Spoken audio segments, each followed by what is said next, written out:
Bible says wisdom is a defense and money is a defense. This is what the Bible says, money answereth all things. You understand? So you need an answer. You need something to justify your time, your effort, your energy, and your knowledge on behalf of that person. So it's a ministry. You minister to them, they minister to you. We are all in one ecosystem together. And so this is how it works. I saw your hand, Sister Beverly. No, I was just thinking that it's the same thing when you go to a medical doctor. They have to do all those things. Right? Yes. And if you go to them, they're not going to say, okay, I know who you are, therefore everything is free. And you have to do all that, the treatment. You gotta do all that. Yeah, and sometimes they hardly give you anything, and you have to dish out all this money. And you're like, 2 minutes they see you for, or 3 minutes, and you're like... People complain over the time, that the time is so short and the fee is so high. But when the doctor is concerned, he's remembering 8 years that he had just studied. Right. He built upon a foundation of 8 years to be able to assess your situation and give you an answer for it. But how effective the answer may be is a matter of the system that he's working in. But the time that the individual took to educate themselves. My brother. I was going to ask, so that can be applied to any ministry, not just medical ministry? Yes. Okay. Yeah, basically. It's realistic. God has not placed us in a system where, there are many people believe that we can live without money, and it's all well and good to believe that, but you really can't live it. You understand? You need some kind of exchange of goods or services or resources between parties who are benefiting by some service that is rendered. There always must be an exchange. And so when the rain falls, what is the result of rainfall? Things grow. When the things grow, what's the result? The things growing is still the same, moisture giving off, precipitation occurring, so on. It's an entire cycle. It's an economy. This is balanced thinking. And so the more we can get in our thinking in the correct lines, it is wrong to expect everything for free, and it is also wrong to give everything freely. There are gifts that can be given.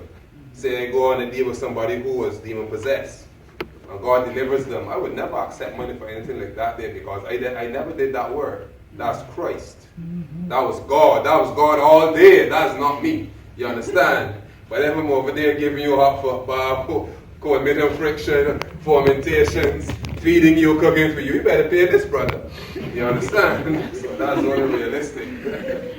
Sister Beverly, then Sister Kelly. But remember in the Bible, where was the man that was healed and the Lord said, go and show yourself to the priest? Correct. And they always have to present something. Even when you think back, everything that happened to the Israelites. Right. Every time they did something wrong, they sinned, they had to present something. Always have to bring an offering. They always have to bring something. Whether it's going to be a pigeon or a dove or a lamb or a bullock, they always have to give something. Yeah, they always have to bring an offering. You go to the sanctuary, bring an offering. You get healed of your disease, bring an offering. And if you study the sanctuary system very closely, you will realize that when God does great things for you and open new doors, you know what the Bible says you should do? Bring an offering to the sanctuary. Yeah. It's a thank you offering. So you just study it, study the systems of offering, and that is how it is. And so when Job was restored by God, what did Job's friend do? They brought money and gave to him. He was sick, God restored him, and they were so thankful. They said, here, we are thankful. They showed it. And so love is always showed and expressed as something that is very, very, very, very tangible. But as a rule, you never make it, give people a break where you can give them a break, which is not a problem. And I can do stuff for people where you don't have to tell me any thanks. You're just happy to serve. And so it's just for you to be balanced in that situation. But it does come to the stage where the person that benefits from the treatment must be able to acknowledge that they did receive treatment, they did receive help, and they must be able to show gratitude for it in some way, form, or fashion. So if it is not me, this is why Christ said, go down and do likewise. When he healed people, when he helped people, he tell them, go, I show mercy to you, you go and show mercy to somebody else. Always brought them as part of the process. You understand? And so this is what we need to do for people. Our people are just going to ride off into the sunset and laugh their heads off, and nobody's going to benefit. and what you did to them is not going to be reciprocated. So you bring them, let them understand their personal accountability to help others as well. And this is why Christ spoke and did as he did. Go thou and do likewise. Now, is that like how poured into sometimes, like if you give somebody a book that's free, and sometimes they just like toss it because it didn't cost them anything. Correct. They don't appreciate it. They don't appreciate it. It's the Correct. same thing. A lot of times when you do something for somebody, help them, you're like, they didn't give you any money and they didn't feel that you did anything, so they don't think they have to extend themselves. you must put a value to your labor. Yeah. You must always put a value to your labor. You must allow people to know that this is your time, this is your effort, this is your energy. You have value. And so when people don't recognize your value, they would take you for granted. And so you must always put a value to your labor, to your time, to your very presence. You are worth something. All right? If you die, somebody is going to cry. Somebody is going to be hurt. Somebody is going to be broken. So it's not that we are not nobodies. We are somebody. And you must always add time, effort, and value to your labor, what you do, what you say, and sometimes you have to emphasize it. What you think God in the Bible keeps repeating himself? I am the Lord thy God. I am God. When he would identify himself to the prophets that don't know him, Moses, no God, or God still saying, I am God. Amen. You got to understand who you are talking to, who you are dealing with. He is reminding people of his value. All right, and we have to do it. We must do it. We must do it. Or people will take you for granted and they will not appreciate what you are doing. So that is very important. That's a very important lesson to learn. Now, the next question that is posed is, what are the laws of hell?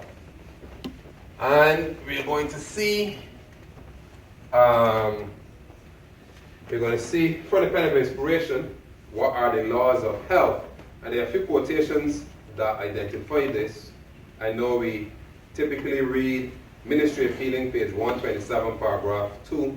It says, pure air, sunlight, abstemiousness, rest, exercise, proper diet, the use of water, trust in divine power. These are the true remedies. So she includes as the true remedies, pure air, sunlight, rest, exercise,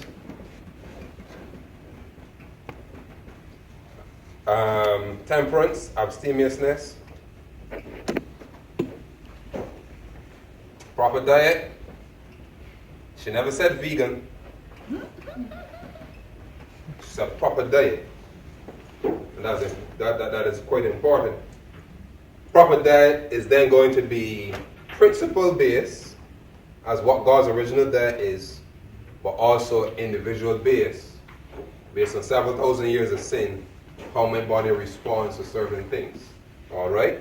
And so then there may be something that are specifically necessary for me as an individual to live. You don't worry about me. I got myself under control. We have water. So she said proper diet. And trust in God. I really trust in divine power. And I want to emphasize the trust in divine power.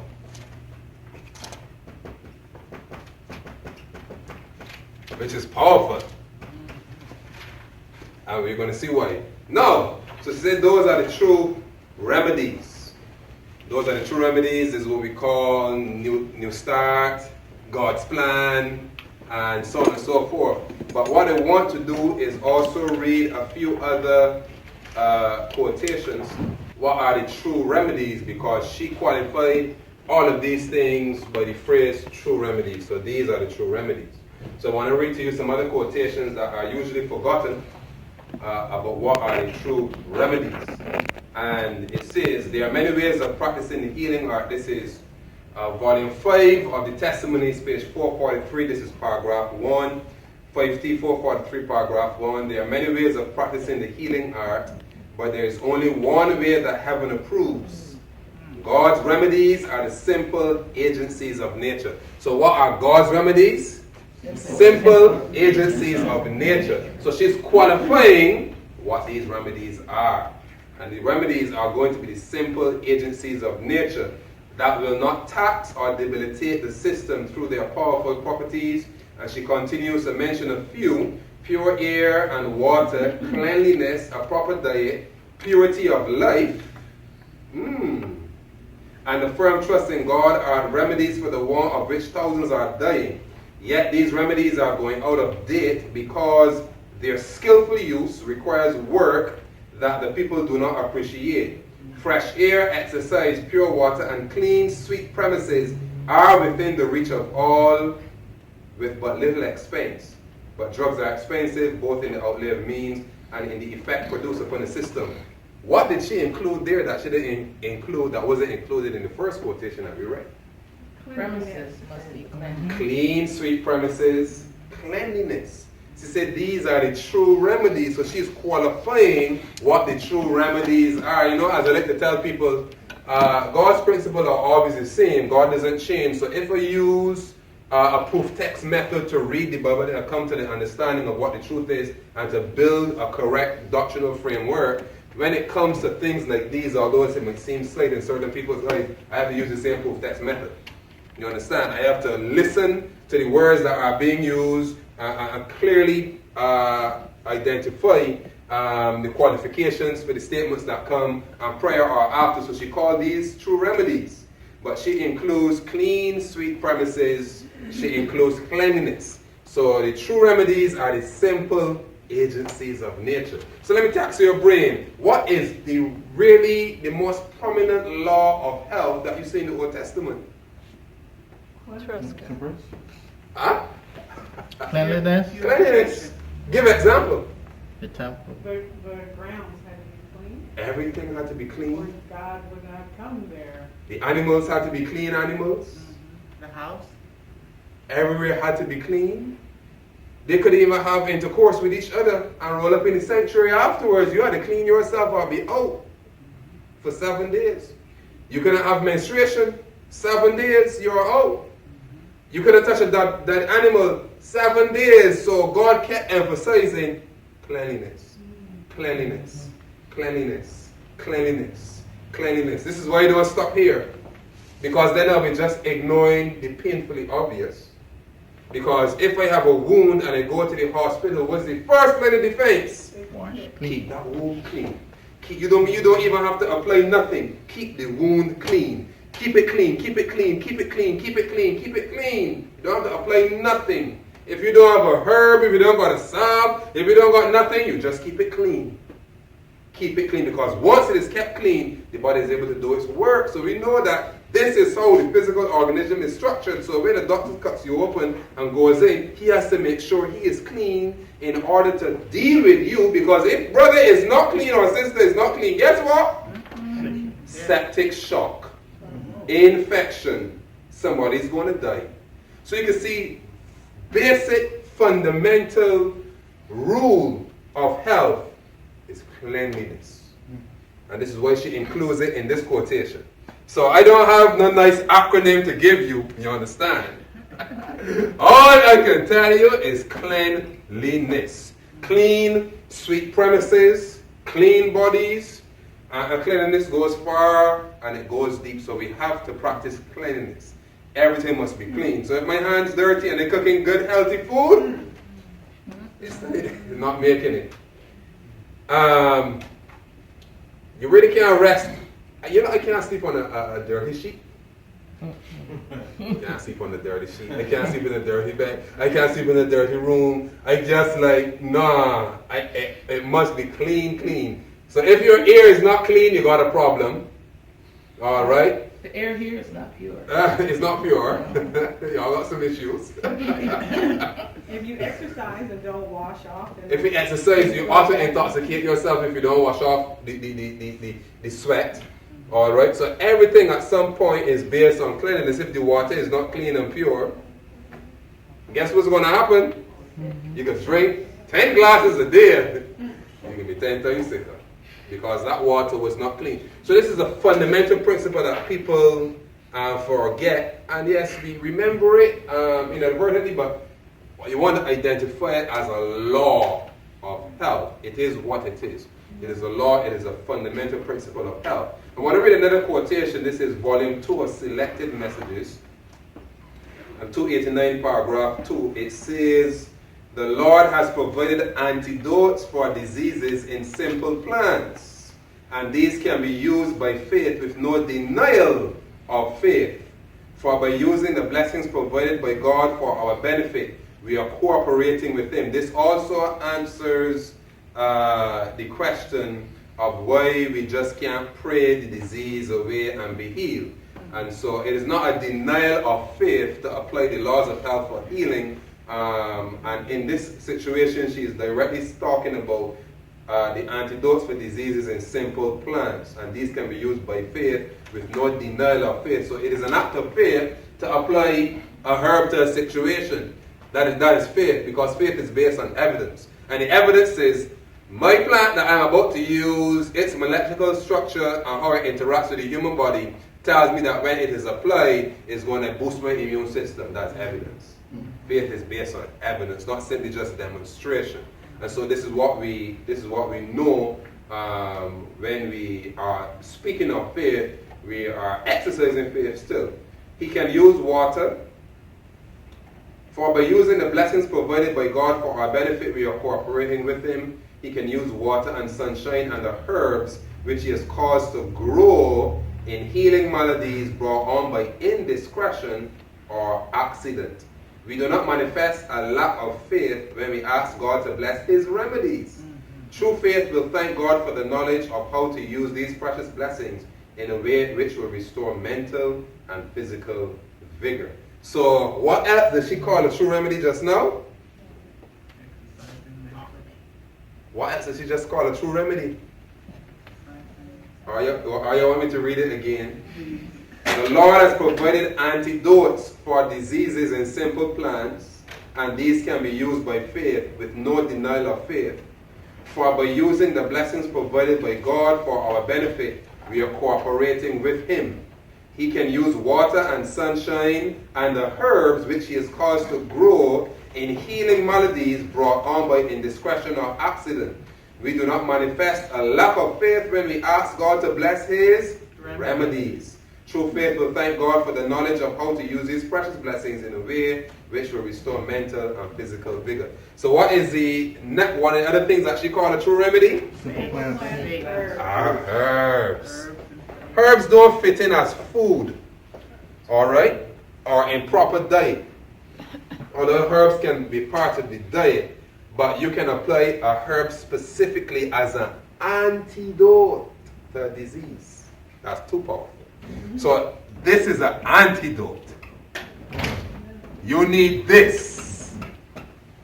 So when you go through the spirit of prophecy, you don't find nothing else.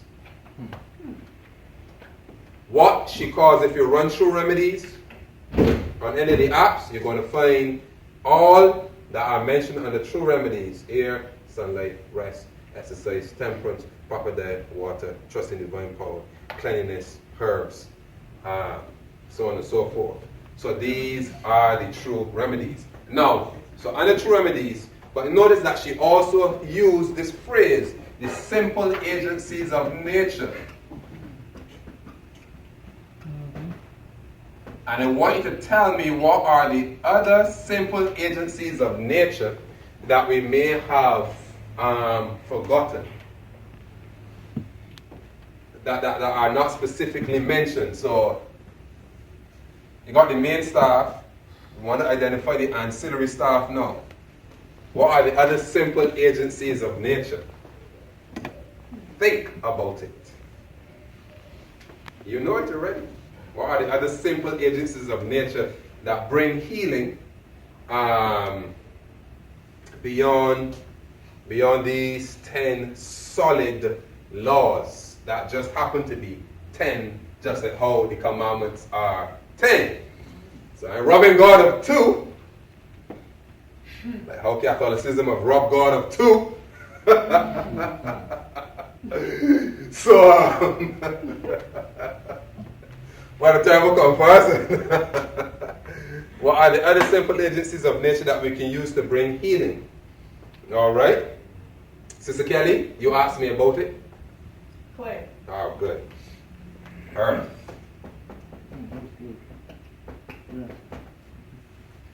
So you got clays, you have mud, you have sand. You understand? Different Healing. type of dirt. Healing. It can bring healing. Powerful. Go ahead, my brother. Salt. And on the topic of salt, you have sea. These are the simple agencies in nature, all naturally occurring in nature. All right? So, Oh. let me maybe put the sand here too. So this, I'm just allowing you to understand what is in your arsenal, what it can do. Charcoal is one of them. Yeah, charcoal. That will come under earth. Yeah. Well, charcoal is a tree, Yeah, it's a so bird. you can put that under herbs. Oh. All right, because it's a tree. Oh. So Sugar? it comes from a tree. Do you put That's honey? food. That's Do you food. put honey? Huh? Honey would be considered food? So yeah, honey's still under food. Honey's still under food. All right, bee pollen, honey. So that's still under food. But there are the other things that we can use. When you go to the sea, it detoxifies the body. All right, it detoxifies the body. When you go to the sea, it massages the body. The amount of currents that are in the sea, there are levels and levels and levels of current. There are currents at the top. You look at the sea, you see the wind blowing a current over the top, and then you see another current on the going the next way, and then when you go down, you feel all currents. What those currents do, they massage your body. They calm your nervous system. They make you a calmer individual. All at the same time, there's also electricity in that water. The action of sunlight, electrolytes, ocean, movement, currents that are in the water is generating electricity, and it's pulling it's high energy in the water, and because it's high energy and your body is a lower energy, it's pulling toxins out of your body. That's how it does it. So the last time you go to the sea, well, in the Caribbean, we go to the sea all the time, and when we go to the beach, nose start to run naturally. That's because that's that process of hydrolysis that I just explained to you as well. And so it pulls stuff out of you. That's the purpose of the sea. It's not just there. And then the quality of air at the sea as well is charged with a lot of negative ions. Powerful, so that's good to heal the body, good to clear the mind. And as I said, the water relaxes the muscles, calms the nervous system, detoxifies the body. You just went to the sea. You understand? So go. And the color of the water from the sky. Oh, it's calming. Calming. Very calming. Yeah, the blue. Would you Right. put stone with sand as well? Hmm? Would you put stone along with sand? You can use stones because you can use the Bible talks about he walking in the midst of the stones of fire, and there's stuff that you can do with stones in terms of you can apply hot stones to the body. You can get fix a so like you put instead of buying a heating pad, if you don't got a heating pad, get a stone, heat it up and put it there. Just don't burn the individual. So there you have options. So if we historically go back and see how the things that were done in the ages past, you realize that nature was really used to assist people. I praise God for technology, but we want to be able to blend technology and nature together. You had your hand up. Yeah, as you were talking about the sea, you brought this to mind. I don't know if this is a simple agency of nature, but is massage? So massage is actually passive exercise. Oh, Yeah, you call that passive exercise because you're exercising individual strands of muscles. You're moving them, and so therefore that massage comes under passive exercise. Yeah, so there's dynamic exercise where you do it, but massage, somebody else is doing it to you, but they're exercising those individual groups of muscles. So That's where massage comes under. Earths, we know the benefits of clay or mud, but it must be clean though. It always must be clean if you're going to use it. You know the benefits of salt. You can rub salt on the skin for exfoliation purposes, to open up the pores, to increase blood flow, increase lymphatic flow, or salt rubs and salt glows, to lower blood pressure as well. Excellent. And you can do the same thing with sand. If you don't have salt, you can do sand as well. There's a lot of stuff that you can do. You can get very creative, but these are also very simple agencies of nature that people tend to take for granted. Walking on wet grass with bare feet. All right, that helps to stimulate circulation in the foot. It helps to calm the nerves as well. So wet grass, bare feet. Excellent. Simple things. Sister Beverly. 2 comments. Remember you were talking about cleanliness. I was thinking about, for true trust in God. Remember No, we never got trust in God there. Yeah, but the Lord said, your sins have separated you from me. Correct. If your heart is not clean, then that trust in God is not. Correct. That it is connected. Yeah. But we're gonna get there. Thank you for reminding me. But the other thing I was thinking about, like in Jamaica, we walk on the dirt barefooted. So, but it's not wet; it's dry. So, I mean, wet, dry. As the wet grass. Yeah. I mean, you see, you are in contact. We are electrical human beings. You understand? We are electrical human beings. We have electrical currents flowing through our body. So when we come in and there's electricity in the earth, you can stick a rod in the ground and you can conduct electricity from the earth. You all know this, right? Yeah. These are the things that Nikola Tesla was talking about, and so on and so forth. There's electricity coming from the earth. And so when you walk barefoot on grass and walk barefoot on mud, it's grounding. You never felt like scattered. You're just like, you're gonna go and sleep with the cell phone in the bedside of you. Do you get the same nice, calm, sweet rest? I know. I say I don't. But walking barefoot, it literally helps to ground you. That may sound a little esoteric, but it helps to ground you. You understand? Sometimes we just need grounding. So much noise in our life, so much things going on, so much drama. You just need to go and, like the little children, wade in a puddle of water, calm yourself. We need it. This is why rest. Rest is a law of health, and there's many ways to assume rest. And that's why the law of health does not say sleep. It said rest, fundamentally different. So this is where Sabbath comes in. All right, this is where Sabbath comes in, but then Sabbath is only the last dimension of that rest. You need to rest the mind, you need to rest the body, and you need to rest in Jesus. So it's always going to be 3 dimensions. So Sabbath rest is the final link in that chain of truth when it comes to rest. So there's where the spirit rests, the inner man, where you rest and you connect with Christ on his memorialing of creation, the cathedral in time, temple in time. So, but the mind has to rest, and this is where you come. If we don't follow the process as it is, beloved, we still don't keep Sabbath holy, because all it is the sunset and a new day begin. But our minds are not at rest. All right? Bodies are not at rest, and therefore the spirit can't be at rest. It's holistic. So Sabbath is about the whole being resting. So when you look at how the Jews would keep Sabbath, they shut themselves off, they cut themselves off, and I'm not specifically recommending to do things the way that they do. But you must make sure you also achieve physical, mental, and spiritual rest. So I don't want to hear nobody's drama on Sabbath.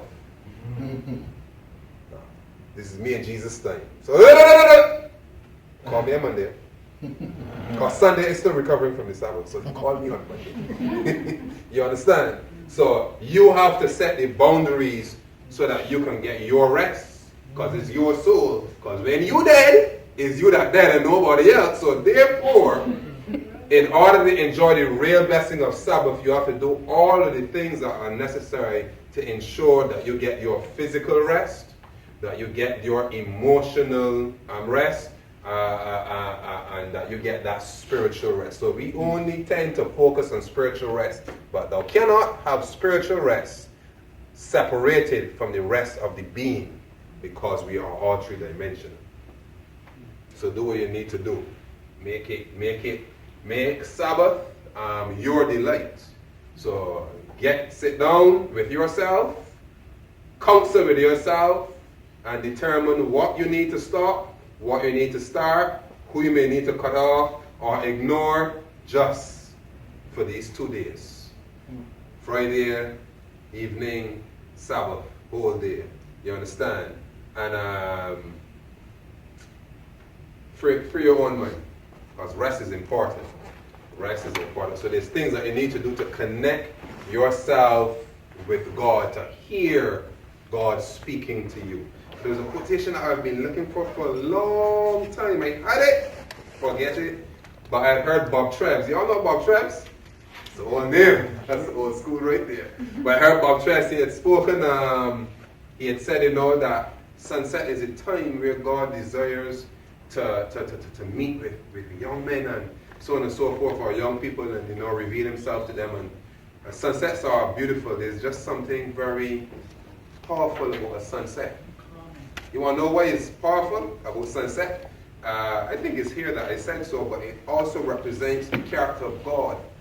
You want to know how it represents the character of God? It represents the end of one thing and the beginning of the next. And it's only God that can declare the end from the beginning. And so this is why we read in the Bible that Christ came to visit with, or in the spirit of prophecy, Adam and Eve in the cool of the day. Sunsets are powerful. See the sunset. Utilize the sunset. Become at one with nature as God intended us to be. Enjoy it. Because there's a word that Sister White used. She spoke about our artificial civilization.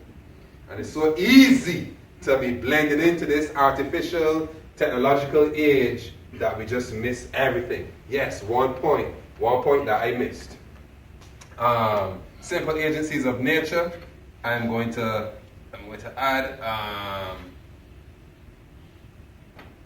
add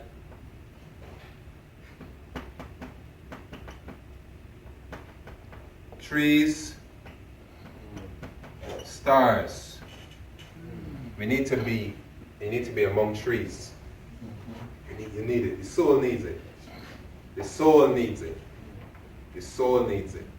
And we need to look at the stars. You rob yourself.